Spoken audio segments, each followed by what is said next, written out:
Hello, everyone, and welcome once again to the Temple Institute Parsha class. My name is Gedalia Meyer. I'm podcasting from Ma'ale Adumim in Israel. It is difficult to imagine someone who has not wondered at some point or another about fate. We all go through our moments of doubt and conviction concerning this mysterious subject. We all sense within our own lives that we are somehow caught up in a web of cause and effect that is not necessarily our own doing. Things happen to us that we had nothing to do with, and we're subject to its effects whether we like it or not. This pandemic is a perfect example of such a thing. Is this a form of fate, or is it just another random event that we are in the middle of? Conversely, we like to believe that we have the freedom of choice to steer our own course in life.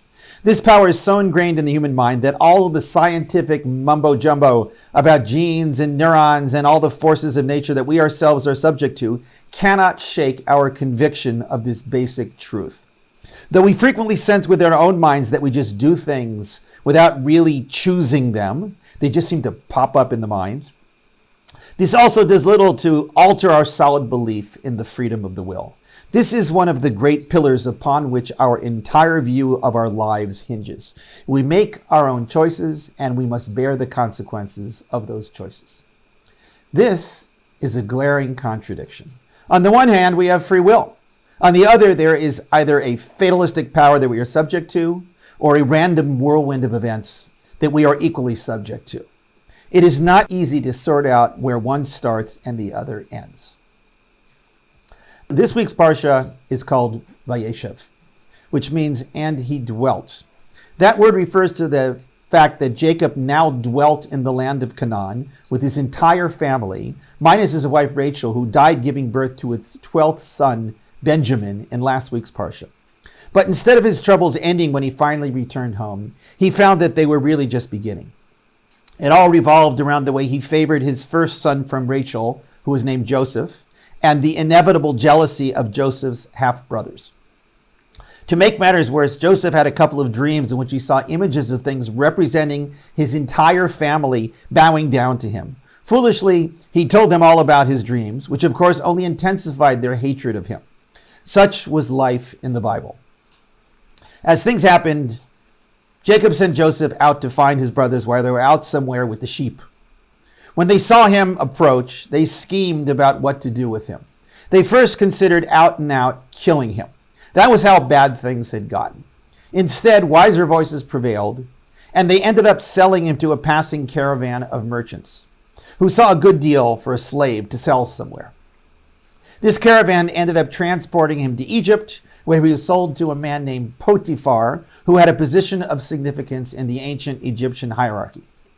The brothers first stripped him of his glorious coat, the infamous coat of many colors, and dipped it in blood to bear witness to their father that he was killed by an animal. This bit of deception effectively ends this part of the story, although it seems apparent that Jacob never fully accepted this lame alibi. The next third of the Parsha deals with the apparently unrelated matter of one of the brothers, Yehuda, getting married and having children. He then gets involved in a scandal of his own with the widow of one of his sons, whose name was Tamar. Rather than get bogged down in the details of this strange story, suffice it to say that it seems like an irrelevant interlude in the much larger story of Jacob, Joseph, and the brothers. The final third of the Parsha deals with the events that happened to Joseph in Egypt. First, he was widely successful in managing the affairs of his new master. Then that master's wife tried to seduce him, which he refused, but found himself in jail as a result. In jail, he heard the dreams of two of his cellmates, which he proceeded to interpret with uncanny accuracy. The Parsha ends with one of these cellmates being executed, as per the dream interpretation, and the other being restored to his former position, again, just as Joseph foresaw.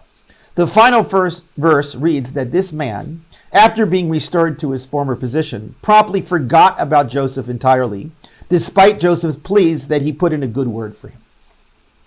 One thing that blares out from this Parsha is the interplay between the choices of the people involved and the things that happened to them as a result of those choices, and also as a result to events of which they had no control.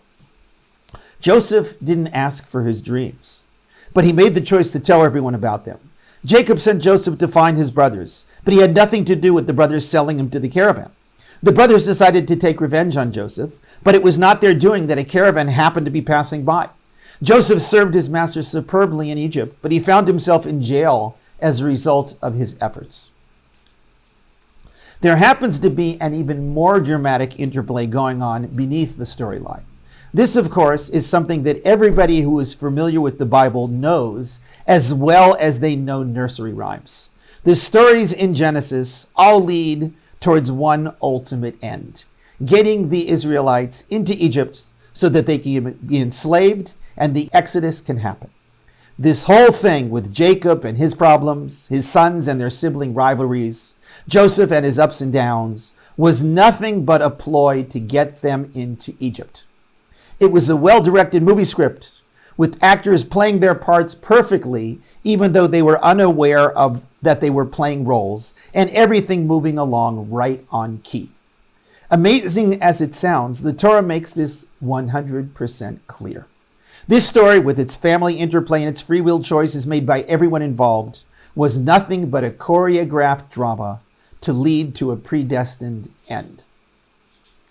The various rabbinic commentaries to this lead-up virtually all agree on this. They see in the Hebrew wording of the text and in the uncanny sequence of events that this was indeed the case. The rest of this story, which will take up the bulk of the remaining 3 parshas in Genesis, fill in all the missing details. Joseph, as everybody knows, will be let out of jail to interpret Pharaoh's dreams, since he had such a good track record of interpreting the dreams of his cellmates in jail. He then gets appointed viceroy in Egypt and plans in advance for the upcoming famine, which he saw as the interpretation to Pharaoh's dreams. When the famine hits the neighboring land of Canaan, Jacob sends his sons to Egypt to get food. One thing leads to another, and Joseph, who is unknown to them, schemes to have them in prison and then let out, and then forcing them to beg for their lives. Finally, he reveals himself to them and has them send for their father to come to Egypt to be reunited with his long-lost son and live the rest of his life there. From there, it gets to the enslavement, the servitude in Egypt, the plagues, and history. But this was all brought about by this family drama back in Canaan. Amazingly, the rabbinic teaching that really zeroes in on all this sees the indication for the entire idea in a single word deep in the Parsha. When Joseph had already been sold, and when Yehud had already done all he did with his sons and his daughter-in-law, the Torah slips in a very subtle hint to the choreographed structure of this whole story. The Torah states, quote, Joseph was brought down to Egypt. In just 3 Hebrew words, the great plan is revealed. The word Joseph is just the subject of the phrase. Egypt is just the place he was taken to. But those middle words, which are just one word in Hebrew, are written in the passive tense. He didn't simply go to Egypt. That would imply he had something to do with it, that his choices in some way influenced the events. He was brought to Egypt because that was the way things had to be. Now, of course, it is true that he was brought there by that caravan. He really didn't bring himself there at all. But this only tells the superficial story, the type of thing that might get written up in a newspaper article.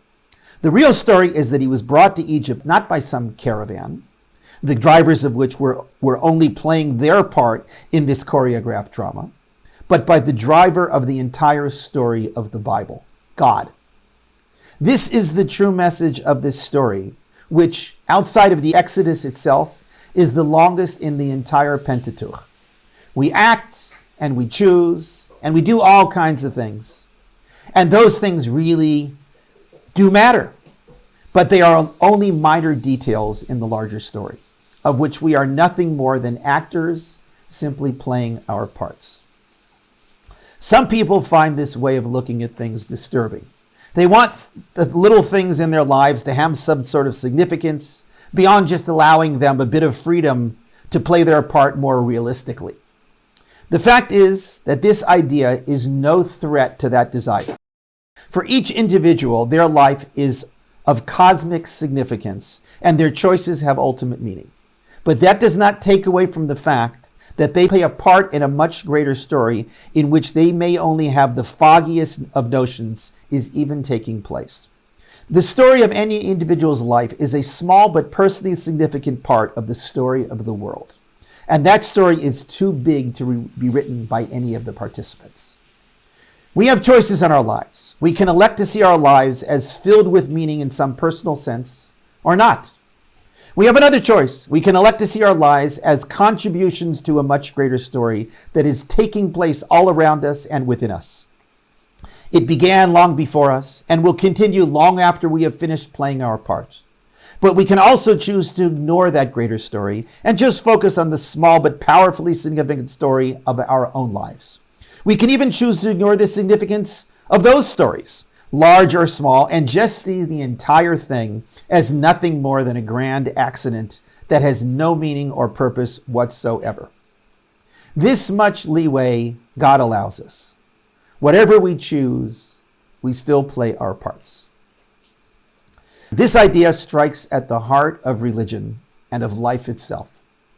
Are we actors in a play who are just reciting our lines? Or are we writing those lines ourselves?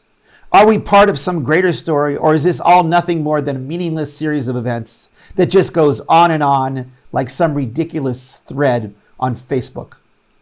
This is our choice. Either way, we are playing our part. We can write our part however we choose. Which kind of part would you prefer? Shabbat Shalom.